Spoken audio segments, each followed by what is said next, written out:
¿Son seguros los edulcorantes no calóricos? Esta es una consulta porque ella nos hará una reseña pormenorizada de las evaluaciones de riesgo de los edulcorantes no calóricos. La doctora Sokolovsky es doctora en Ciencias Químicas por la Universidad de Buenos Aires. Se dedicó 20 años a la investigación científica y a la docencia de la química orgánica y ciencia de los alimentos en la Universidad de Buenos Aires. Fue galardonada con el Premio Bienal Nacional Argentino de Química Orgánica en el año 85. Es miembro electo de la Academia Internacional de Ciencia y Tecnología de Alimentos, IAFOST, y científico certificado en alimentos por el Instituto de Certificación del IFT. Es presidente de la Asociación Argentina de Tecnólogos de Alimentos, consultora técnica internacional en asuntos regulatorios y científicos, y tiene más de 30 años de experiencia en aprobaciones de ingredientes y aditivos alimentarios en países de América Latina. Experta en innovación, tecnología con énfasis en el desarrollo de alimentos sin azúcar durante los últimos 35 años y representante no gubernamental en reuniones regulatorias del Mercosur y del Codex. Es reconocida conferencista internacional en más de 280 congresos y seminarios en 20 países, además de publicaciones técnicas. Adelante, doctora Sokolovsky, le agradecemos mucho porque es muy valiosa su participación el día de hoy. Si quiere, iniciamos a compartir pantalla y el resto de nosotros vamos a cerrar micrófono y vídeo para poder darle paso a su presentación. Adelante, mil gracias. Muchísimas gracias, María José. Los saludo a todos. He visto una participación muy masiva y esto realmente me pone muy feliz de poder compartir con ustedes más un tema que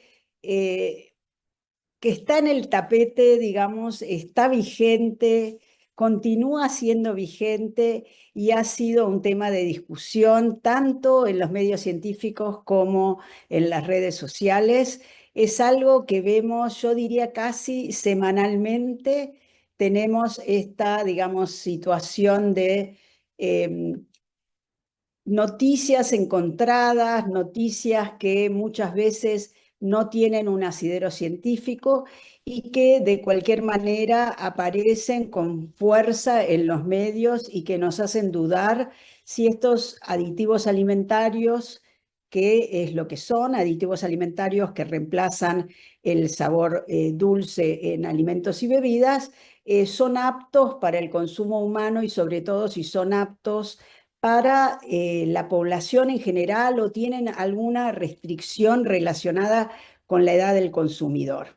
Entonces, espero que estén viendo bien la presentación. Así es. Solo quiero que me lo confirmen. Muchas gracias, María José. Así que vamos a hablar de este tema. ¿Son seguros los edulcorantes no calóricos? Y la idea es mostrarles, aunque quienes han estado últimamente en el simposio que hicimos en Medellín hace muy poco tiempo, van a encontrarse obviamente con información que ya han tenido digamos, tiempo de revisar. Pero, como siempre es pertinente, yo declaro los conflictos de interés, dado que por mi profesión como consultora independiente en asuntos regulatorios y científicos y también por mi actividad en la innovación tecnológica de alimentos, mi actividad principal está justamente relacionada a la aprobación regulatoria de ingredientes y aditivos alimentarios, muchos de ellos edulcorantes no calóricos en los últimos 35 años, y por lo tanto trabajo con las empresas productoras de estos ingredientes y aditivos, con industrias alimentarias que los utilizan y con estudios abogados en distintos países de Latinoamérica. Y como ya dijo María José, intervengo en foros internacionales de regulaciones alimentarias y toda mi participación la hago siempre siguiendo las guías del comportamiento profesional que dicta la International Union of Food Science and Technology, que están ahí abajo en el link si quieren revisarlas. Nosotros vamos a hablar dentro de un marco muy interesante, que es el que fuertemente impulsó la Organización Mundial de la Salud, con una fuerte recomendación para reducir el nivel de azúcar que consumimos en la dieta a menos del 10% de la energía consumida en el día y preferiblemente llegando a un valor tan bajo como el 5% de la energía, y esto en relación a la reducción de la caries dental. Pero para reemplazar azúcar en alimentos, si bien es cierto que a primera vista podría ser sencillo, yo saco el azúcar y pongo un edulcorante no calórico, y de esa manera he reemplazado el dulzor, lo cierto es que para llegar a un reemplazo efectivo y que además permita que el alimento mantenga sus características particulares, hay que recordar que no solamente el azúcar provee dulzor, sino que, por ejemplo, se utiliza para disminuir la acidez o resaltar otros sabores. Eso uno lo recuerda perfectamente al pensar en el uso de una cucharadita o dos de azúcar en una salsa de tomate, o la utilización, por ejemplo, de azúcar en productos que de por sí son salados, como el ketchup. Pero ciertas funciones son muy particulares de los azúcares en general, y una de ellas es el control de la cristalización, por ejemplo, en helados, que permiten que un helado no se derrita en la mano, y el control del uso de diferentes azúcares y polialcoholes en los helados permite que un helado sea maleable y agradable al paladar, tanto en San Petersburgo, Rusia, con -10 grados, como en el Caribe con 32. Y eso se hace modificando el tipo de azúcares y polialcoholes que se usa en la elaboración de un helado. Por supuesto, todos sabemos que los azúcares permiten desarrollar el color por la reacción de Maillard en productos horneados, tienen el control de la aireación, y eso cualquier ama de casa que ha batido claras a nieve sabe que el agregado de azúcar permite hacer una espuma que perdura en el tiempo, con cuerpo, y el aireado se mantiene estable. Otra cosa muy interesante que los enólogos destacan siempre cuando mueven una copa para ver, inclinan la copa para ver cómo escurre la gota del vino en la superficie interna de la copa, y es que la copa, la gota, digamos, se modifica, se escurre con diferente velocidad dependiendo de la cantidad de azúcares presentes en los vinos. Y por eso esta es una medida indirecta del tipo de vino y su concentración de azúcar. Bueno, además provee el cuerpo y la textura de un alimento o de un batido, y regula la retención de humedad, una propiedad muy interesante que se usa también con los polialcoholes y que permite alterar el tiempo de anaquel o de estante de productos, por ejemplo, horneados frescos. Muy bien, dicho esto, y siempre usando la misma grilla que muestra los ejemplos de las funcionalidades del azúcar por un lado, y por el otro muestra las categorías de alimentos en las que se usa el azúcar, se ve claramente que esta gran diversidad de funciones tecnológicas y de categorías de alimentos donde se utiliza hace que uno pueda entender rápido que un edulcorante no calórico no podría reemplazar todas esas funciones de azúcar, y que normalmente se necesita una combinación de ingredientes, como vamos a ver ahora. Entonces, para hacer la sustitución de azúcar en alimentos y en bebidas, es necesario usar una multiplicidad de ingredientes y de aditivos alimentarios, como son los polialcoholes, por ejemplo, que algunos actúan como reemplazantes del cuerpo del azúcar. Por ejemplo, lo hacen los edulcorantes como los polialcoholes, que son edulcorantes nutritivos de 2,4 kilocalorías por gramo, dependiendo de la regulación del país donde esté ubicada. Digamos, en Mercosur es 2,4 kilocalorías por gramo. En los Estados Unidos, cada polialcohol tiene su conversión de energía, su factor de conversión de energía propio, y varía levemente alrededor de las 2 kilocalorías por gramo. Y hay otros agentes de cuerpo, como la polidextrosa, que es un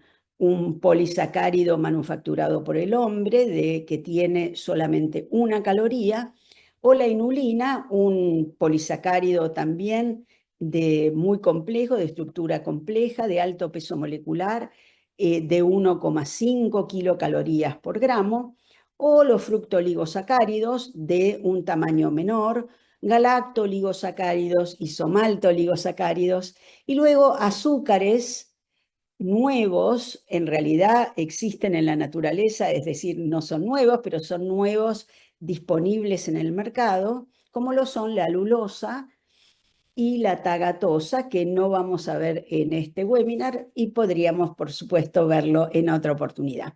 Y además, los llamados edulcorantes no calóricos, no nutritivos, intensivos, artificiales y de diversas denominaciones según el mercado, que son los que no aportan calorías y permiten reemplazar el azúcar con mínimas cantidades porque tienen alta intensidad.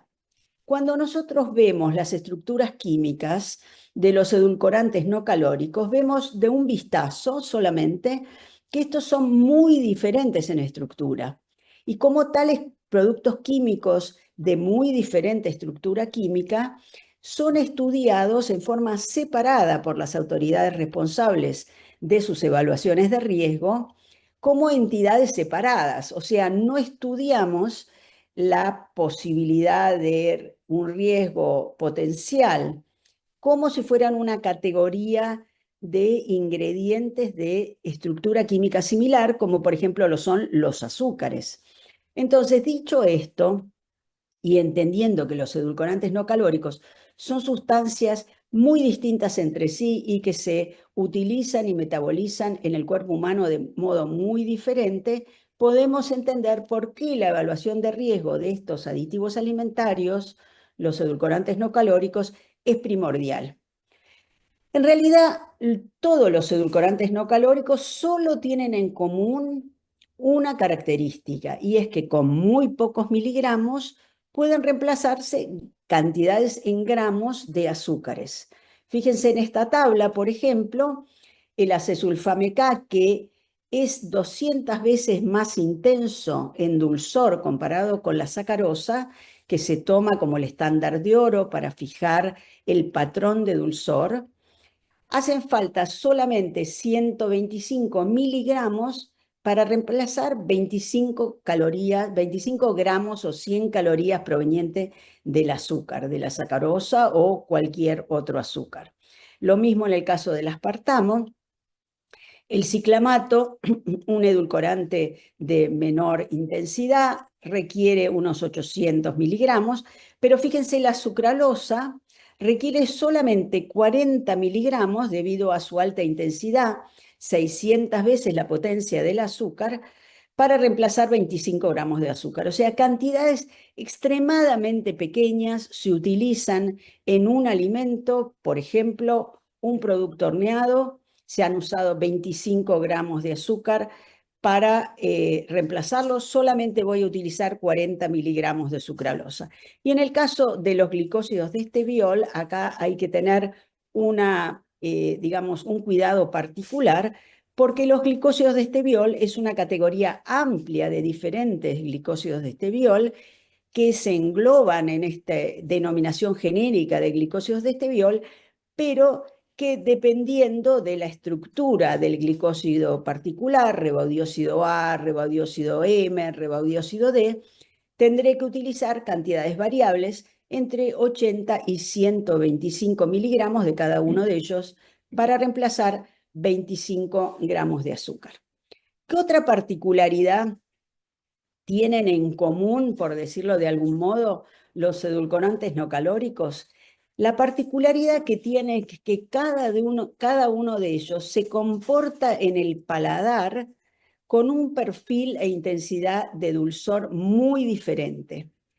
Y esto lo tenemos que entender cuando debemos decidir qué tipo de edulcorante no calórico, combinación de 2 o 3 edulcorantes no calóricos, elijo para reemplazar el azúcar en un alimento particular, que puede ser un sólido, que puede ser un gel, que puede ser una pasta, que puede ser una bebida, todos de diferente densidad.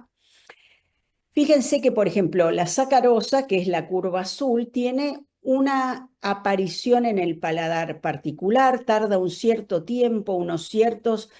segundos en aparecer en el paladar. Como ven acá, el tiempo está delineado en unidades arbitrarias, no son segundos, y luego se lava, digamos, del paladar el dulzor en forma relativamente lenta y sostenida hasta desaparecer. El aspartamo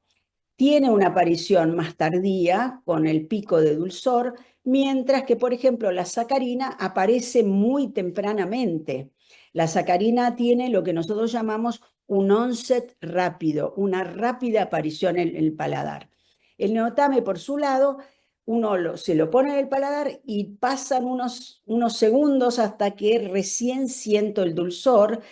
Y, por ejemplo, el acesulfame K acompaña a la sacarina en este onset rápido y también un rápido lavado, una rápida desaparición del paladar, mientras que el aspartamo tiene lo que se llama un lingering effect, que es un efecto sostenido de dulzor en el paladar después de un tiempo. Entonces, entendiendo esta característica particular de cada uno de los edulcorantes, uno se da cuenta rápidamente por qué en las etiquetas de los alimentos y bebidas que consumimos aparecen generalmente mezclas de 2, 3 o más, hay algunos casos de 4 edulcorantes no calóricos, a la que se suma un beneficio económico particular, y es que algunos de ellos constituyen mezclas binarias que tienen una sinergia particular en potenciar el pico de dulzor, de modo que permiten disminuir un 15-20% la cantidad usada de la opción en que se usaran en forma separada, con un ahorro económico. Esta sinergia, digamos, de potenciación del dulzor es muy interesante en la reducción de costos, ya que obviamente el uso de edulcorantes no calóricos es más caro en muchos casos, y sobre todo en el uso de sucralosa y glicósidos de esteviol respecto del uso de sacarosa. Entonces, ¿quiénes definen, dónde están definidos qué son los edulcorantes no calóricos? Y los edulcorantes no calóricos o bajos en calorías, como se llaman muchas veces en Europa, son aditivos alimentarios que confieren sabor dulce y que están definidos en la norma general del Códex para Aditivos Alimentarios como edulcorantes intensivos. Si ustedes van a la norma general de aditivos alimentarios de Códex, van a ver que se definen con este nombre, edulcorantes intensivos, que son aquellos que imparten un sabor dulce al alimento. Muy bien, dicho esto, entonces me parece que es pertinente contarles cómo el Códex Alimentario, la norma general del Códex Alimentarios, define a un aditivo alimentario y dice que se entiende como cualquier sustancia que en cuanto tal no se consume normalmente como un alimento, ni tampoco se usa como el ingrediente básico en un alimento, tenga o no tenga valor nutritivo, y cuya adición intencionada al alimento con fines tecnológicos, que incluyen los organolépticos, en sus fases de fabricación, elaboración, preparación, tratamiento, envasado, empaquetado, transporte o almacenamiento, resulte o pueda preverse razonablemente que resulte,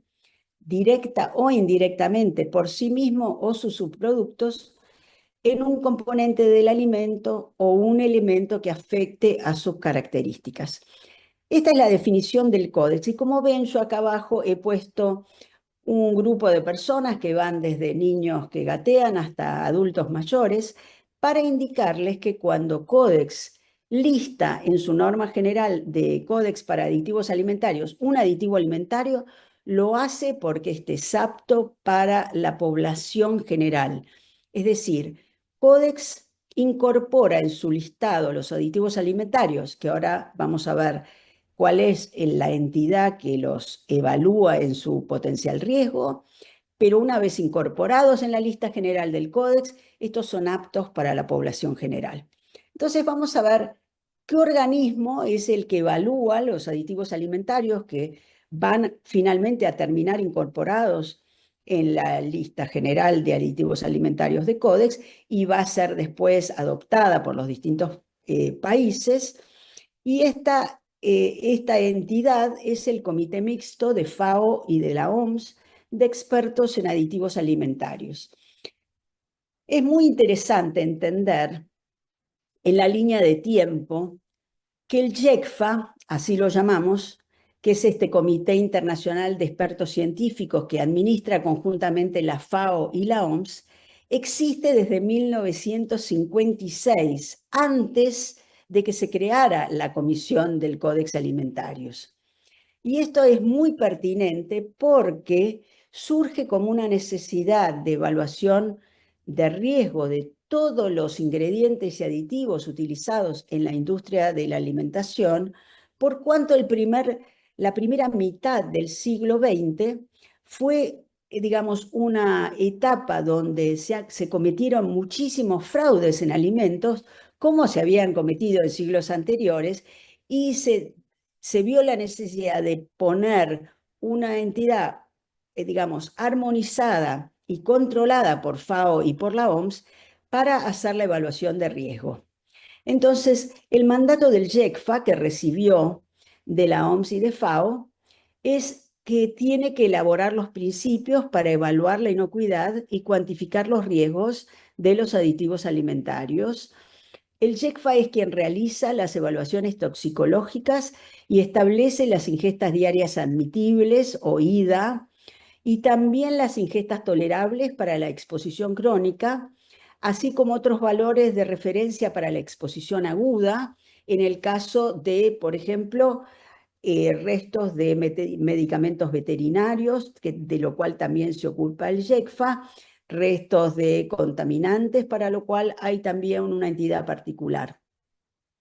Evalúa la eficacia, la calidad y la aplicabilidad de los métodos analíticos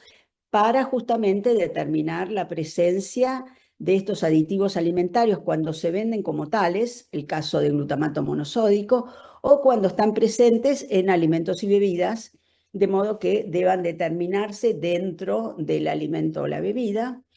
Elabora las especificaciones relativas a la pureza de los aditivos alimentarios. Piensen ustedes que nosotros vivimos en un mundo globalizado,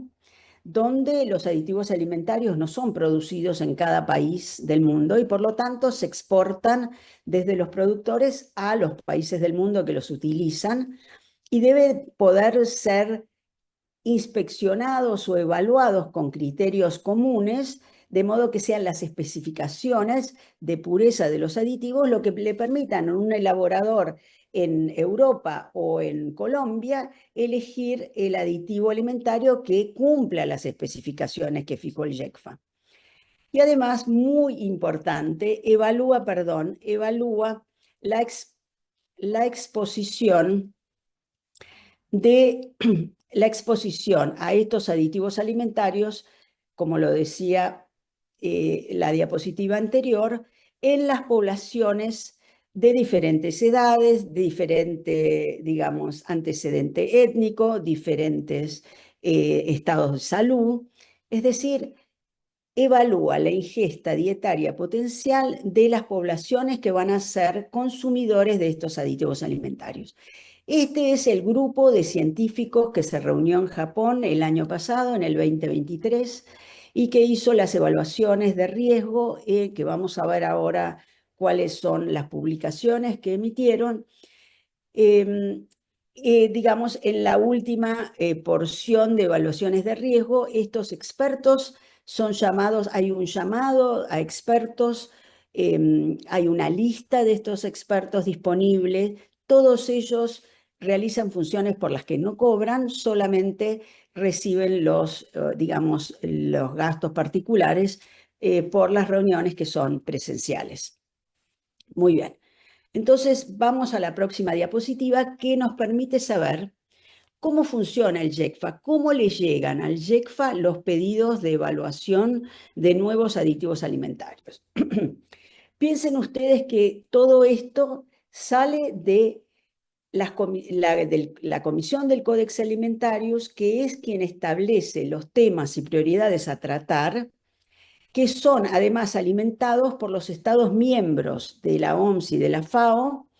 que solicitan en las reuniones pedidos de información al JECFA de nuevos productos a ser evaluados. Ahora, aquí hay la intervención del Comité Códex de Aditivos Alimentarios, por sus siglas en inglés CCFA, como lo llamamos nosotros. Comisión específica del Códex para los aditivos alimentarios es quien alimenta con información y con prioridades a la reunión del JECFA, que a la vez se nutre de la participación de los expertos, que a la vez se nutre de directrices que existen para la generación de información respecto de la evaluación de riesgo de aditivos alimentarios y que se expresa a través de publicaciones que ahora vamos a ver. Pero recién nombramos al Comité Códex de Aditivos Alimentarios y entonces lo importante es saber que este comité va a tener intervención.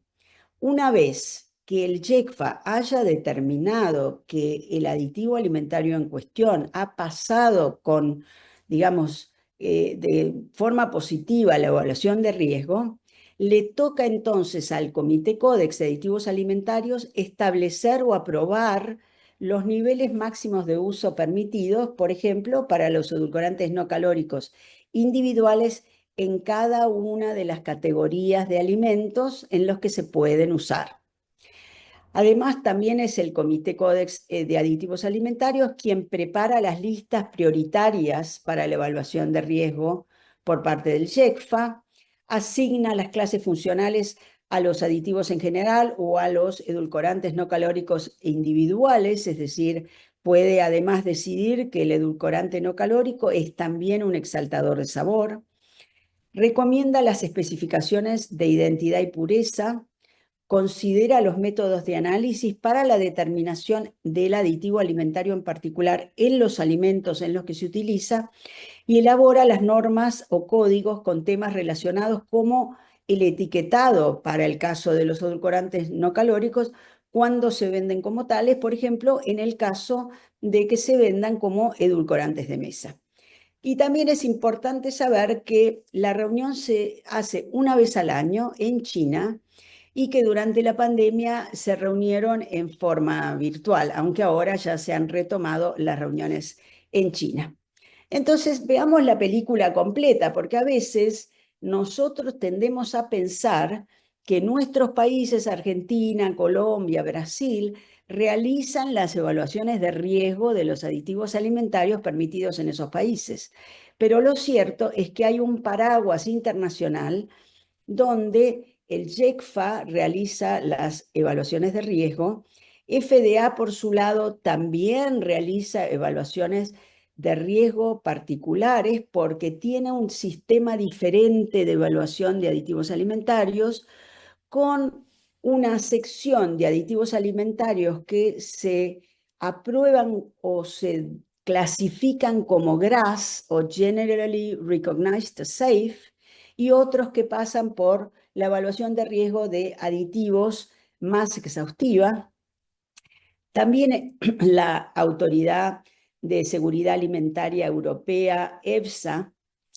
realiza sus evaluaciones de riesgo periódicas y de hecho está enfocada en realizar reevaluaciones de aditivos alimentarios que han sido aprobados unas décadas atrás, anteriores a 1997,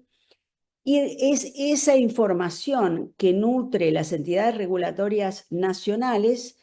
que lo toman como base para trasladarlo a sus normativas alimentarias nacionales. Entonces, de esa fuente se nutre el INVIMA de Colombia, ANVISA de Brasil, el COFEPRIS de México, la CONAL de la Argentina, el INAN o DINAVISA, como se llama ahora en Paraguay, etc. Eso debe ser entendido porque las autoridades nacionales de evaluación de riesgo no tienen la capacidad,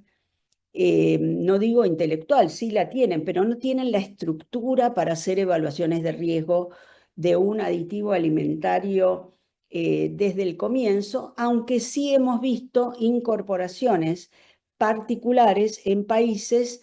de aditivos alimentarios que aún no están, digamos, incorporados en la lista general de aditivos alimentarios de Codex. Muy bien, por ejemplo, para que vean la intervención de EFSA, o sea, de la Autoridad Europea, en una de las más recientes, digamos, manifestaciones,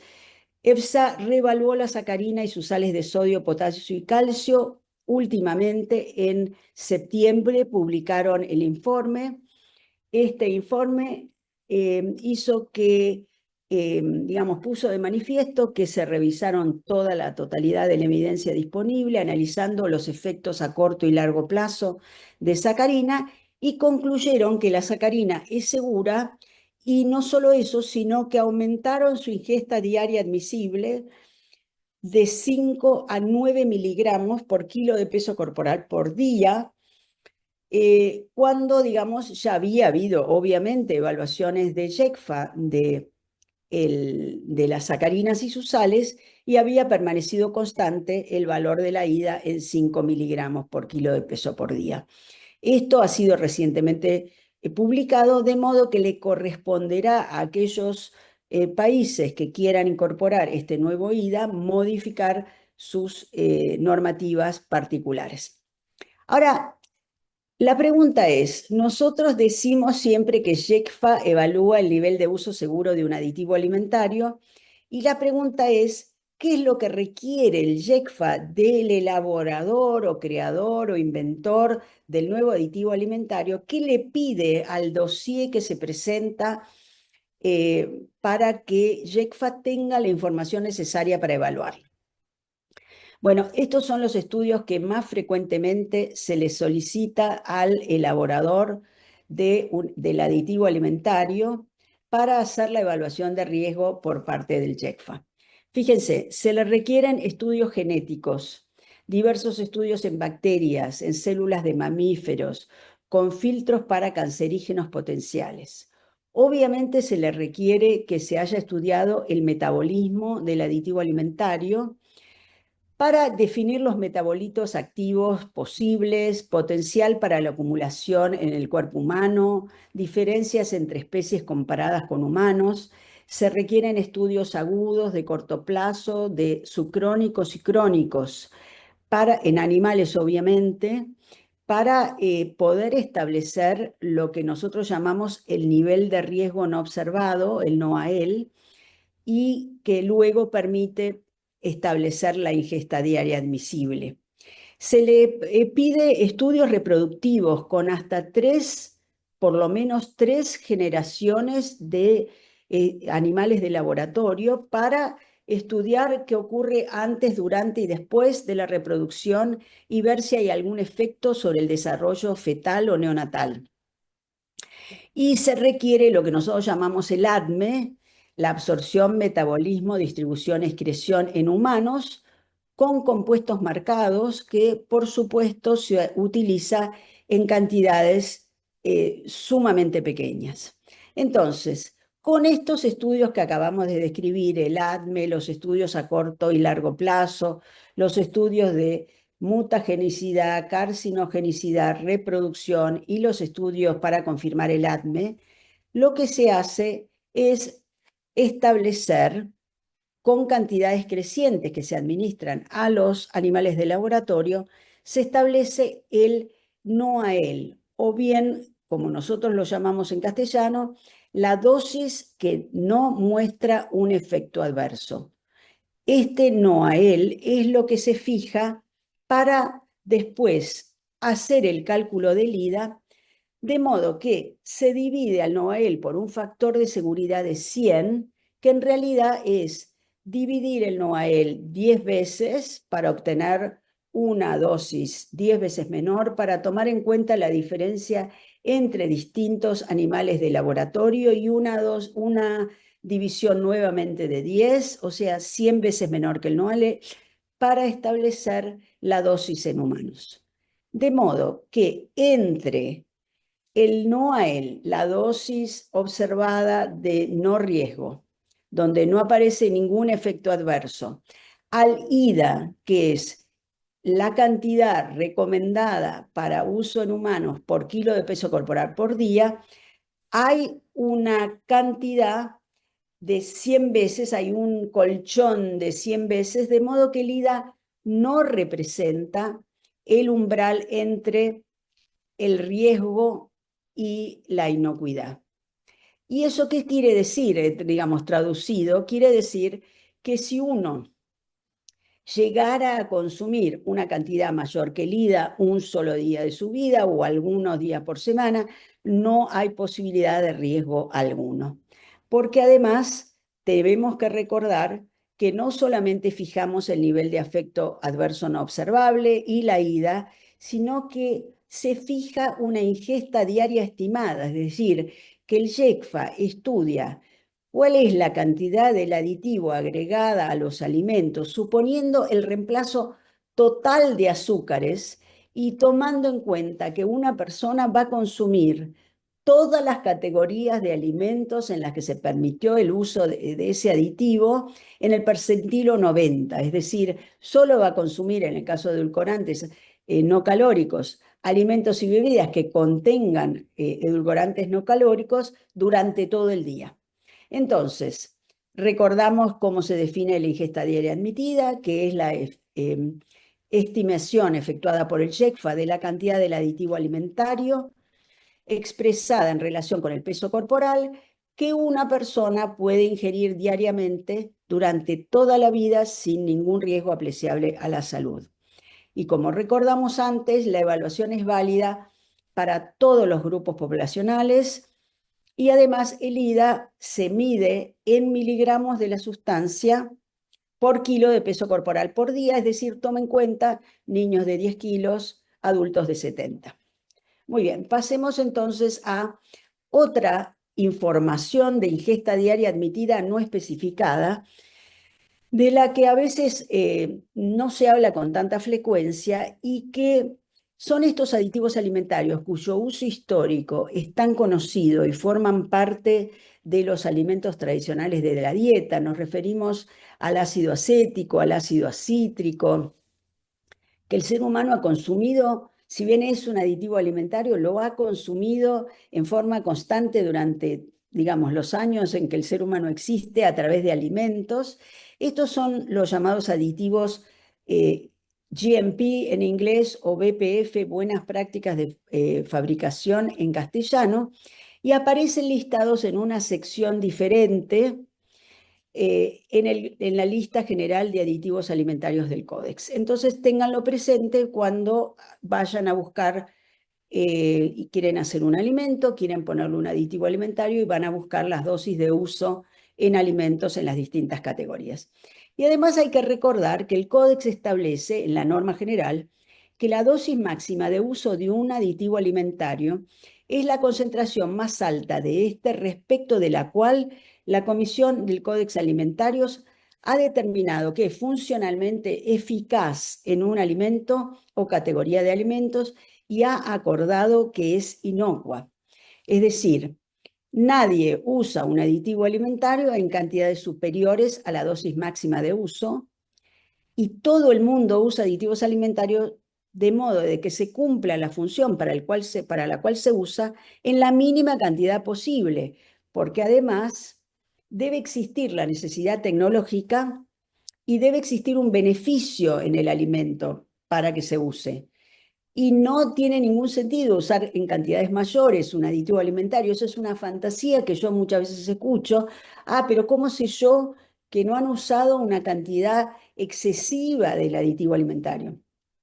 Bueno, justamente porque tienen una función y sobre todo los organolépticos, nadie agrega un aditivo alimentario, por ejemplo, un edulcorante no calórico, más allá de la necesidad de uso porque sería inaceptable para el paladar. Lo mismo nadie usa un acidulante en cantidades superiores a la que necesita porque sería inaceptable para el paladar. Entonces, esto queda bien claro. Acá tenemos que es la Organización Mundial de la Salud quien publica las evaluaciones de riesgo de los aditivos alimentarios y fíjense, este es el reporte 97 de este año, que por ejemplo incluyó las evaluaciones de dióxido de titanio. Acá tienen la última que fue publicada, es el reporte 99, donde también se han incluido nuevas evaluaciones de riesgo de aditivos alimentarios o revisiones en el caso que hayan sido solicitadas.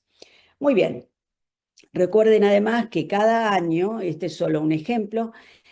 aparecen los compendios de las especificaciones de aditivos alimentarios y que todas aquellas industrias o elaboradores que deseen comparar la pureza con las especificaciones técnicas del aditivo que le mandó su proveedor de China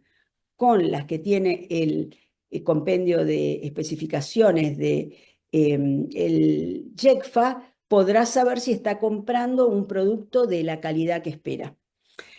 Muy bien, entonces vamos a ir ahora de forma más o menos rápida en horas del tiempo y siendo la 1:43, vamos a ver la evaluación de la exposición dietaria, que es algo que está incorporado en la evaluación de riesgo de JECFA. Se utilizan todos los datos disponibles, los datos que dan los elaboradores, los datos de uso y cantidad de uso de las categorías listadas en Codex. Se utilizan datos que se obtienen de los industriales, de los elaboradores de productos, y con eso se hace la evaluación de exposición individual a un aditivo por parte de los humanos, sumados con los datos de presencia y los datos de consumo del alimento. Es decir, hay tablas como las que existen en Europa de consumo de alimentos por categoría de alimentos en distintos países que permiten combinar estas informaciones para estimar qué cantidad del aditivo será consumido por un ser humano de una cierta edad en un cierto país, y esa es la ingesta diaria estimada. Entonces, cuando se hace la evaluación de la exposición dietaria, o dicho de otra manera, de la ingesta diaria estimada para un grupo poblacional, se tiene especial, digamos, cuidado con, en el caso de los edulcorantes no calóricos, con, por ejemplo, los niños pequeños, porque obviamente el consumo de edulcorantes no calóricos por parte de individuos de menor peso o de individuos que viven con diabetes, es decir, que van a consumir siempre el mismo tipo de productos, o en el caso de consumidores leales a una marca particular, entonces siempre van a consumir en la bebida cesulfame, K y aspartamo porque no están haciendo uso de la diversidad, digamos, de aparición de distintos edulcorantes no calóricos en distintas marcas de alimentos. Entonces, la solidez de las evaluaciones es fundamental y por eso no tiene sentido posterior preocuparse de que haya alguna posibilidad de riesgo con edulcorantes no calóricos en niños pequeños, porque de eso ya se ocupó el JECFA, el Comité de Expertos en Aditivos Alimentarios. Y entonces, en Chile, por ejemplo, donde se reformularon 1.700 alimentos antes de que entrara en vigencia el etiquetado frontal en el año 2016, en junio del 2016, la Agencia Chilena para la Inocuidad y Calidad Alimentaria, ACHIPIA, evaluó con datos de ingesta del 2010, que era lo que tenían, distintos escenarios para 4 edulcorantes muy utilizados en Chile: acesulfame K, aspartamo, sucralosa y glicósidos de esteviol, en distintas poblaciones, y vio que en ninguno de los grupos etarios estudiados había ninguna posibilidad, nunca se había superado el IDA en los distintos grupos etarios, en escenarios de consumo, digamos, masivo, y escenarios de consumo más moderado. Podríamos repasar así otros estudios en niños chilenos, que por ejemplo este estudio en niños chilenos de Martínez, Zapata y Pinto, que muestra, hecho en el 2020, que todos los niños encuestados consumieron algún tipo de edulcorante aportado por bebidas o productos lácteos u otros alimentos procesados, o sea, todos ellos habían consumido, pero ninguno superaba la ingesta de estos edulcorantes no nutritivos según las IDAs establecidas. También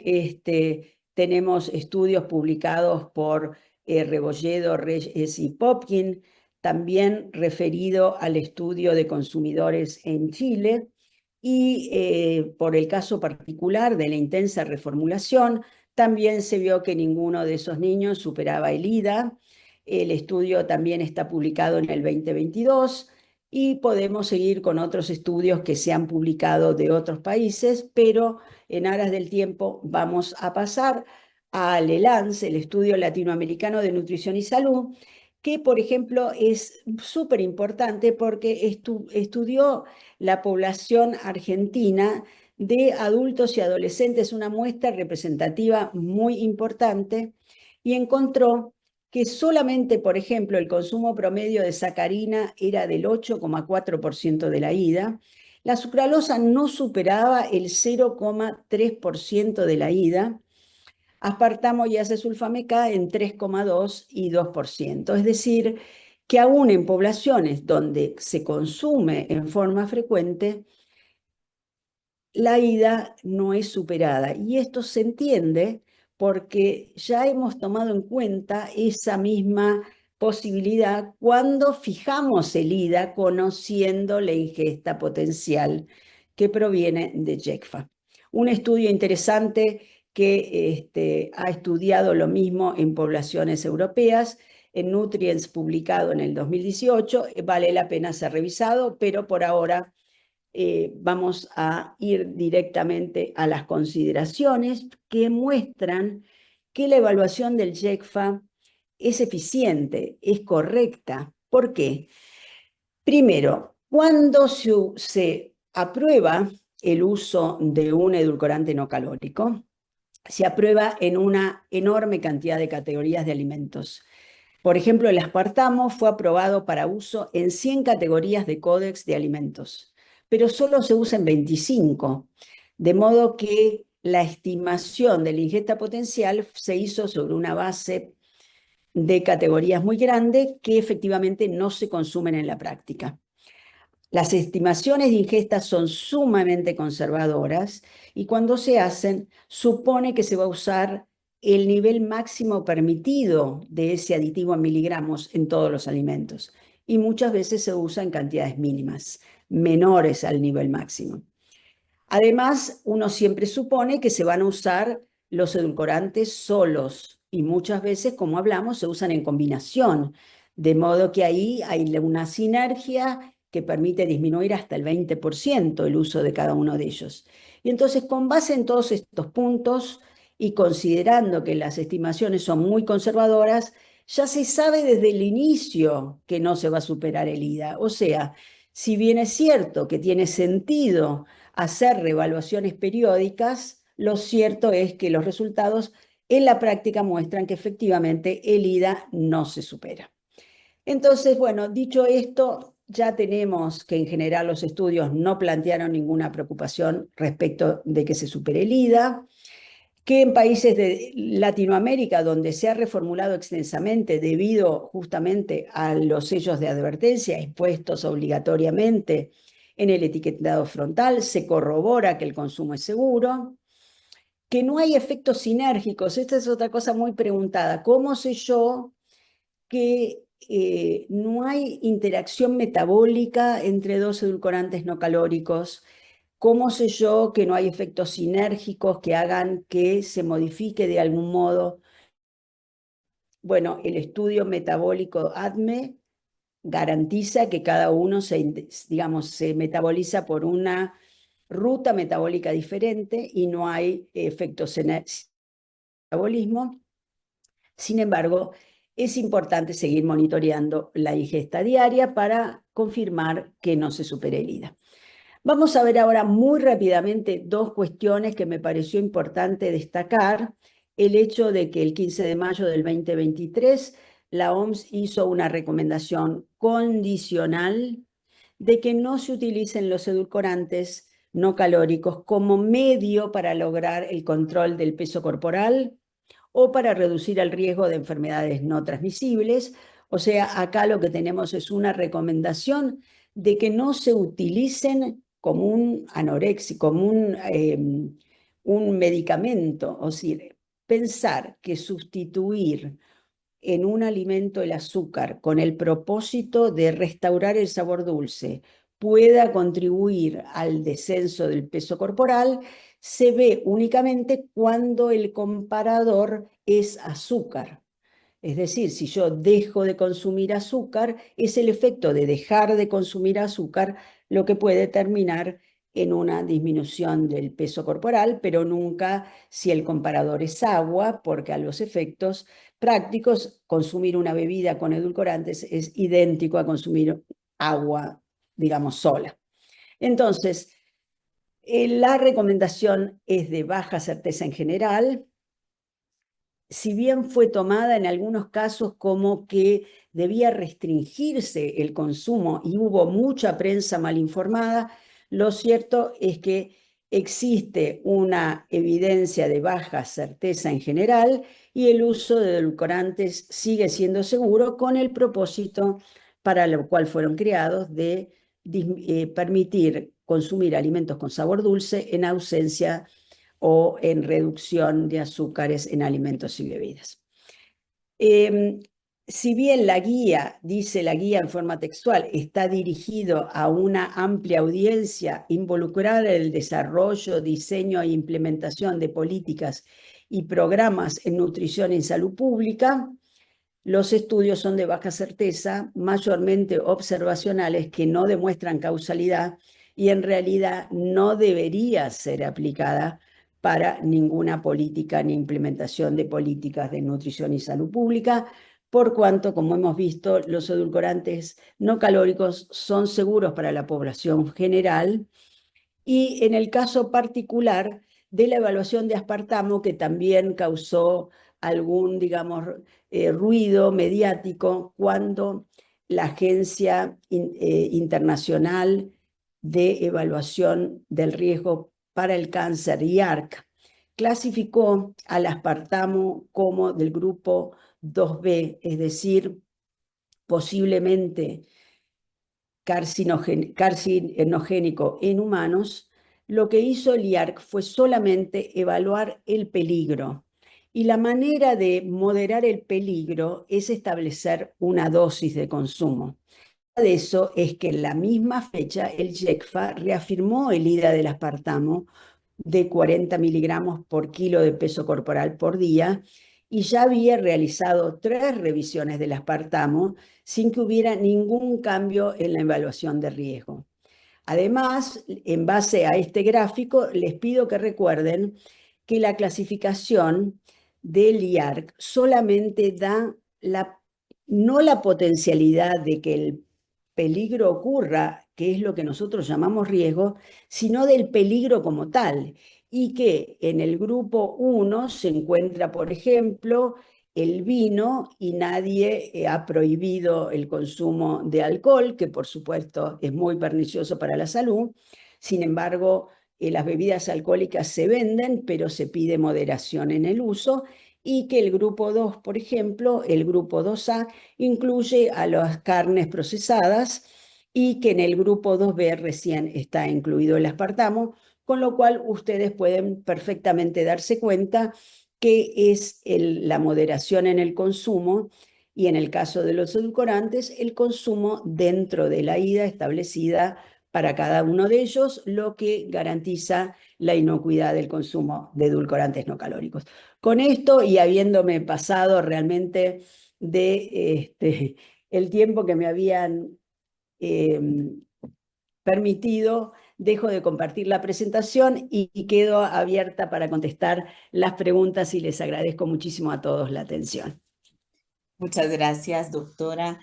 Efectivamente, vamos un poco fuera de tiempo. Hay muchísimas preguntas muy interesantes y por eso le pido a la audiencia que no nos dejen, pero como sé que Brian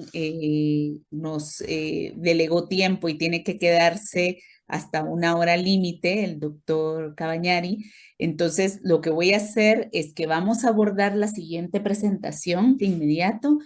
Por favor, las preguntas están súper interesantes, no se vayan porque vamos a resolverlas.